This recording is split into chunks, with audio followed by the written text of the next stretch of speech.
이원하 변호사의 사건 X파일. 오늘은 청취자 여러분들께 퀴즈를 하나 내면서 시작해볼까 합니다. 방법은 간단합니다. 지금부터 총 3가지의 사례를 드릴 건데요. 그중 과연 누가 현행법을 위반하지 않았는지를 맞춰주시면 됩니다.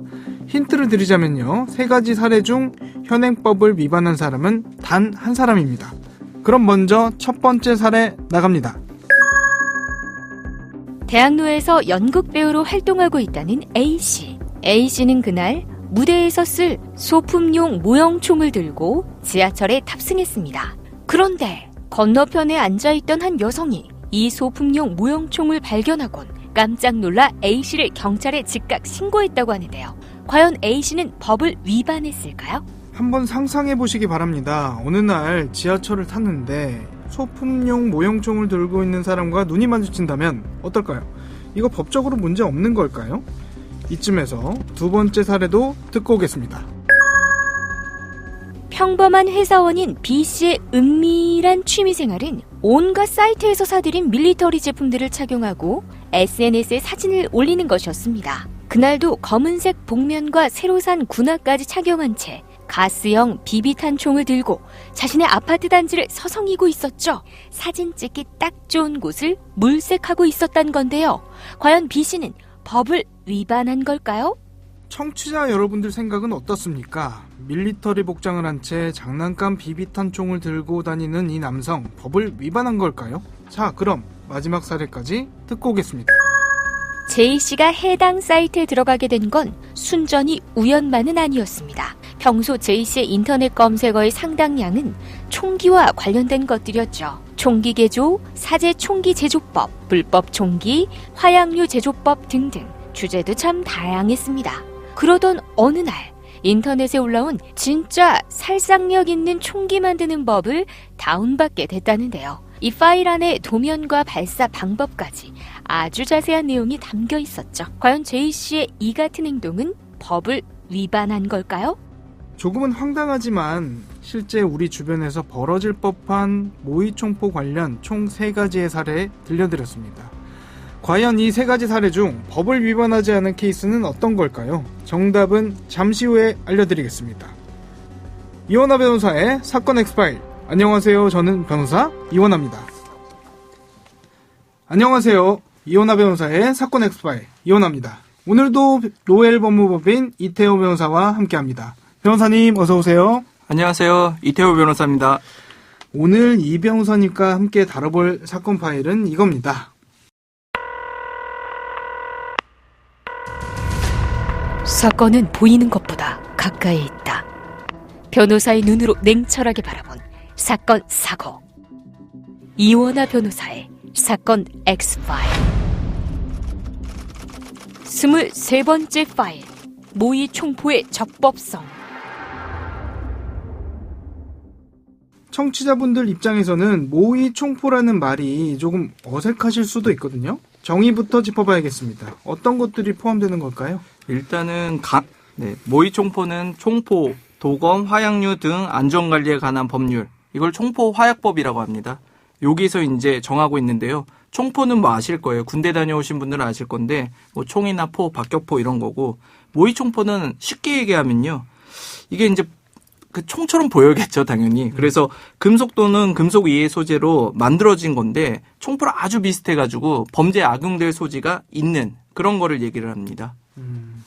그러면 그 모의 총포라는 거는 존재 자체가 불법인가요? 가지고 있으면 안 되는 건가요? 그렇지는 않습니다. 그래서 이제 총이랑 너무 똑같아 보이면 뭐 길 가다가 총 같은 거 들고 있으면 무섭잖아요. 그래서 칼라파트라고 그래가지고 이제 이거를 총이랑 좀 구별되게 뭐 원색으로 이렇게 칠하는 경우도 있고 이렇게 해가지고 뭐 띠도 두르고 이럽니다. 그래서 이거 띠를 뭐 풀 수도 없어요. 이게 아주 단단한 이제 접착제로 부착이 돼 있거든요. 네. 그게 이제 실제 총이랑 너무 똑같지 않게 구별할 수 있게 해놨다 이런 말씀이신 것 같은데, 이 총알이 나오는 경우에도 불법이다 이런 얘기가 있는데요. 그럼 장난감 총 있잖아요. 비비탄이라고 하죠. 네네. 그런 총알이 나오는 것도 불법인가요? 아니죠. 이제 비비탄 같은 경우는 이제 크기가 작기 때문에 그 총알의 크기가 작기 때문에 지름이 5.7mm가 넘으면 안 되는데 그거보다 작아요. 그리고 이제 무게도 0.2g을 초과하면 안 되는데 이제 비비탄은 이제 거기에 해당이 안 되니까 뭐 괜찮다 이렇게 보시면 될 것 같아요. 그리고 그 총알 앞부분이 뭐 예리하거나 불꽃이 튄다든지 이런 것들도 규제하고 있다는 네, 맞습니다. 그리고 뭐 폭발음이 뭐 90dB 초과하거나 뭐 불이 붙을 정도다. 그럼 다 규제 대상입니다. 이걸 어기면 어떻게 되나요? 이게 뭐 징역 2년까지도 나올 수 있는 범죄입니다. 모의총포 관련해서 사실 최근에 이슈가 하나 있었어요. 맞습니다. 그 배우 이범수 씨랑 이혼 소송을 진행 중인 이윤진 씨가 SNS에 이런 글을 올렸습니다. 세대주의 모의총포를 내 이름으로 자진 신고했다. 기간이 좀 지났어도 자진 신고하면 문제가 없는 건가요? 이게 뭐 사실 뭐 전후 맥락을 제가 잘 몰라서 이게 뭐 이제 총기 소지 자체가 이제 불법이니까요. 모의 총기는. 그래서 이제 자진 신고를 해도 처벌은 받습니다. 근데 아마 뭐 그런데 뭐 자진 신고 기간에 했는지는 모르겠어요, 이게. 네. 그런데 이 사건은 자진 신고 기간에 한 건 아니다. 아니었대요. 네. 네, 그래서 아니었다고 아마 뭐 하고요. 그 법령에 보면 24시간 내에 신고할 수 있는 규정이 있는데 뭐 발견하고 나서 바로 신고한 거 아닌가 그렇게 뭐 추측은 해봐요. 네. 이 앞서 오프닝에서 총 3가지 사례를 들려드렸잖아요. 청취자분들께 답을 알려드려야 할 것 같은데 한번 정리를 해보자면 첫 번째는 연극에 쓸 소품용 모형총을 들고 지하철에 탔다 이거고요.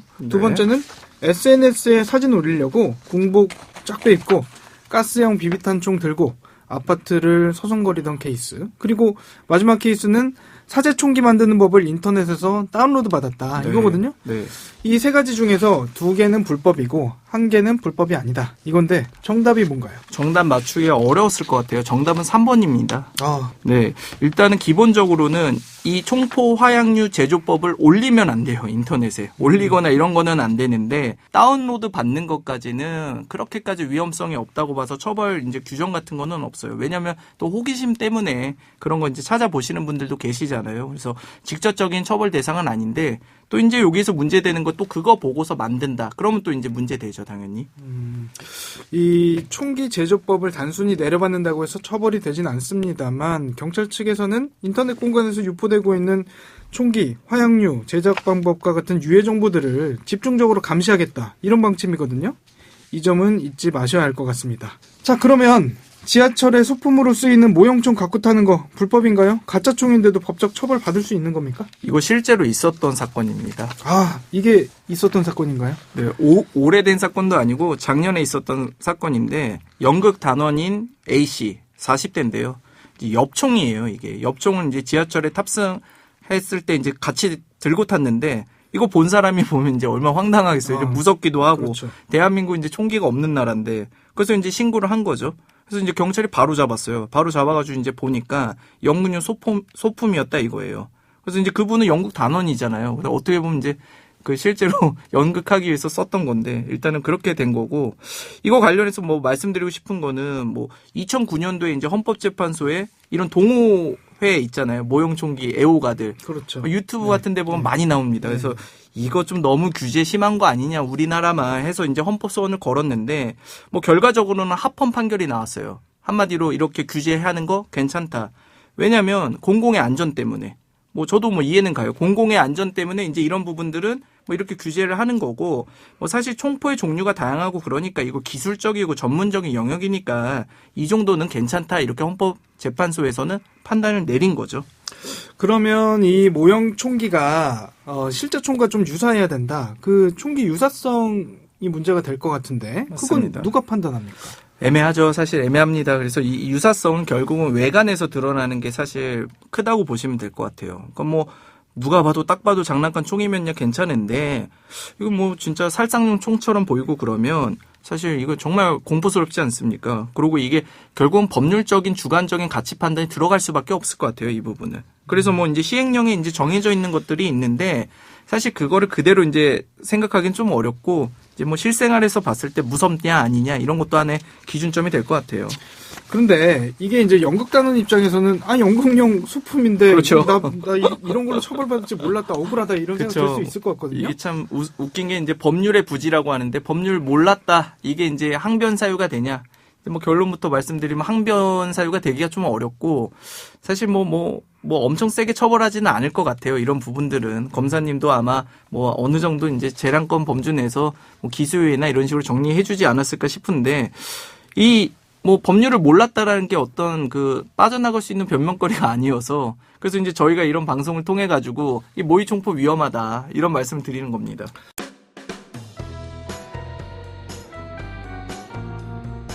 변호사의 눈으로 범죄의 재구성. 이원화 변호사의 사건 X파일.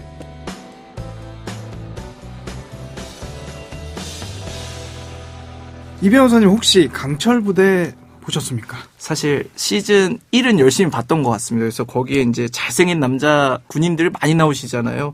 박군, 육준서 이런 분들 맞습니다. 잘생겼는데 몸도 좋고 막 부럽습니다. 맞습니다. 그런 분들 때문에 더 좀 화제가 됐었던 것 같은데 이게 이제 단순히 뭐 부대 이런 걸 떠나서 그 부대의 그 물품들 뭐 네. 군복이라든지 네. 밀리터리라고 하는데 네. 이 밀리터리 매니아들이 정말 많거든요. 맞습니다. 사실 남성분들이라면 공감하시겠습니다만 뭐 군대 부심. 뭐 이런 것도 있고 전쟁 영화, 게임 좋아하시는 분들도 정말 많기 때문에 앞서 들려드렸던 그 케이스 공감하거나 이거까지 처벌하나 이런 생각하시는 분도 있을 것 같거든요. 이게 불법인가요? 그러니까 뭐 이제 결국 뭐 이제 밀리터리 덕후들 뭐 밀덕이라고 하죠. 뭐 이런 사람들이 이제 이게 뭐 그냥 이게 그냥 상상으로만 하는 거랑 이제 실제로 이제 하는 게 좀 다르잖아요. 네. 뭐 코스튬 플레이처럼 뭐 이제 10대 청소년이 실제 총기를 이제 칼라 파트를 제거를 한 거예요. 이게 제거하기 쉽지 않은데 제거하고 소음기 같은 부품도 딱 부착하고 아파트 단지를 이제 배를 한 거죠. 그러니까 이제 당시에 보면 이제 군복에 복면에 탄티까지 딱 차고 사진 찍고 싶다고 해가지고 이제 했는데 이제 모의 총포에 해당된다고 그래서 결과적으로 이제 처벌을 받은 사례가 있는 거죠. 이 앞서 살펴본 케이스들은 실제 범행에 사용하려고 했던 게 아니라 장난감 총을 자신의 무지로 인해서 잘못 사용하게 된 케이스였다면 실제로 문제될 수 있는 위험한 케이스들도 많지 않습니까? 맞습니다. 사실 뭐 일본에서 아베 총리 사망 사건도 보면 결국에는 상당히 좀 열악한 뭐 나무 강목에 쇠 파이프를 총열로 이용해가지고 쇠구슬을 탄두로 해가지고 화약을 추진제로 넣고 발사해서 사망을 시킨 거거든요. 그러면 이제 사실은 그냥 딱 보면 실무 자체는 엄청 이제 어설퍼요. 이게 조악하고. 근데 결국에는 사람을 죽일 수 있었던 거죠. 우리도 그렇습니다만 일본도 총기 소지가 허용된 나라가 아니기 때문에 굉장히 충격적인 사건이었는데 모의 총포 문제가 간혹 보도되면서 마냥 안심할 수만은 없다. 이런 걱정하시는 분들도 계시더라고요. 맞습니다. 2021년도에 있었던 사건도 있습니다. 타지키스탄 국적의 2인조 강도가 평택 소재의 환전소를 털었는데요. 환전소 주인이 60대 여성이셨어요. 그래서 이제 현금 1,000만 원 정도를 강탈당하셨는데 이때 이 사람들이 피해자를 협박할 때 사용했던 게 바로 모의총포, 가짜총이죠. 이 사건 이외에도 모의총포를 이용한 범죄는 전 세계적으로 굉장히 많습니다.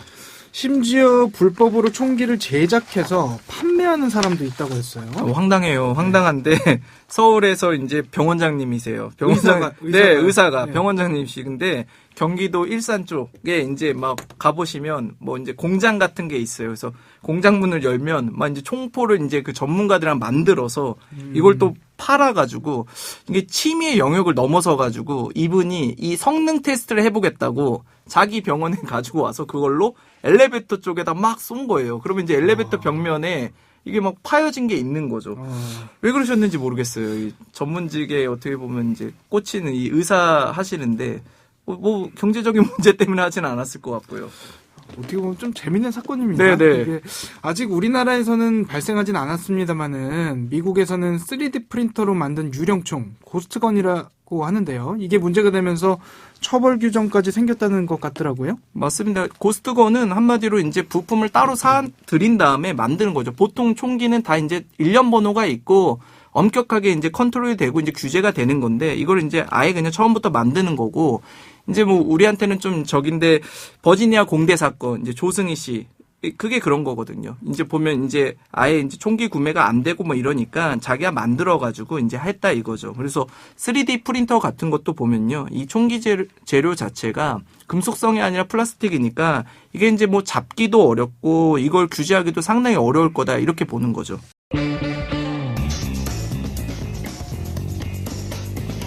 오늘 준비한 내용은 여기까지입니다. 끝곡으로 러브홀릭의 그대만 있다면 들려드리면서 이 시간 마치겠습니다.